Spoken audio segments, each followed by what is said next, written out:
On revient à nouveau sur cette pluie chaotique de ce jeudi matin. Le préfet d'Abidjan, je vous le disais, était sur le terrain ce jeudi, piégé lui aussi par cette pluie exceptionnelle lors de sa sortie ce matin pour identifier les zones à risque. Il y a un reportage de Thierry Danger et Fulgence Kissédou. L'eau en furie ici. C'est à Cocody-à-Labra qu'elle est venue dicter sa loi. Sur son passage, les maisons sont inondées. Des poteaux électriques et portails des cours arrachés. Des véhicules traînés d'une cité à une autre sur près d'1 kilomètre. La voiture est juste quittée au bout de la cité là-bas pour arriver jusque-là. Toutes les voitures que vous voyez là sont les voitures qui viennent de l'autre cité. Ce ne sont pas les voitures de cette cité. Vers 11h, moi je suis dans la cuisine en train de préparer. Un coup, j'ai fait sortir mon pied, je regarde en bas du portail, voilà l'eau sale. Ça y est couru, j'ai dit les enfants, levez-vous, venez. Venez, voilà l'eau sale qui est déjà rentrée. Un coup, tout est rentré au salon. On n'a même pas pu sauver quelque chose. On est là, on est monté sur le toit. Ah, ma maman est là. Elle est vieille. Je l'ai soulevée, on est monté en haut. C'est tout de suite qu'on vient de descendre. Ces riverains, les pieds dans l'eau, ont presque tout perdu. L'eau a quasiment tout emporté sur son passage. Les affaires épargnées sont hors d'usage, couvertes de boue, de quoi fâcher. On a trop souffert dans cette cité-là. Chaque année, chaque 2 ans, l'eau rentre derrière nous. Chaque 2 ans, l'eau rentre derrière nous. Les gens disent qu'ils ont fait qu'à nouveau, mais c'est la même chose. Hein. Nous sommes vraiment fâchés. Nous ne sommes pas contents. Regardez encore, ça fait la 3e fois que ça nous arrive. 2014, 2018, 2020. On nous a fait croire que les travaux qui ont été faits, c'était pour régler le problème définitivement.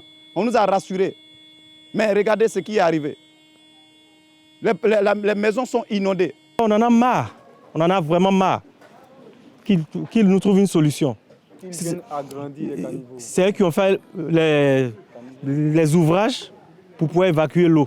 Ils n'ont qu'à trouver aussi une solution pour la cité à Labra et puis les cités environnantes. Autre quartier de Cocody sinistré, la Rivera Palmeraie. Toutes les voies d'accès sont coupées par l'eau. Des automobilistes sont pris au piège.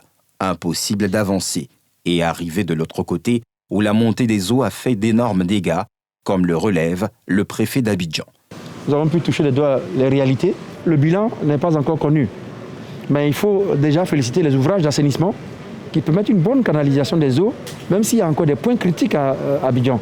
Mais on a, au bout de 30 minutes déjà, un reflux des eaux et ça permet de mieux gérer la situation. À l'instar des autres communes d'Abidjan, Cocody est la plus affectée par les pluies diluviennes. En cause, l'indiscipline des populations installées dans des zones non habitables. Pour le préfet et le maire, la récréation est terminée pour éviter des morts. Mais nous sommes allés justement dans les zones à risque déjà identifiées par le maire et pour lesquelles nous avons déjà donné des avis depuis plusieurs mois. Et ces avis ont été réitérés la semaine passée. Chaque fois qu'il y a des crues d'eau qui sont annoncées, il faut être prudent dans les mouvements et il faut quitter les zones à risque. Nous lançons à nouveau cet appel aux côtés du maire de Cocody. C'est pour préserver leur vie d'abord. Ce n'est pas forcément parce qu'on veut être méchant, non, c'est pour préserver leur vie. Parce qu'ils sont dans des zones qui ne sont pas favorables à leur sécurité. Nous allons voir comment nous allons faire pour essayer de les aider, mais je préfère préserver des vies en dégageant des gens que de les laisser en place et puis après d'aller compter malheureusement des morts. Notons que le bilan en cours de consolidation reste attendu. Bien avant, si l'on peut parler de portées disparues, coincées dans les habitations par les eaux, il est trop tôt pour évoquer un nombre de morts.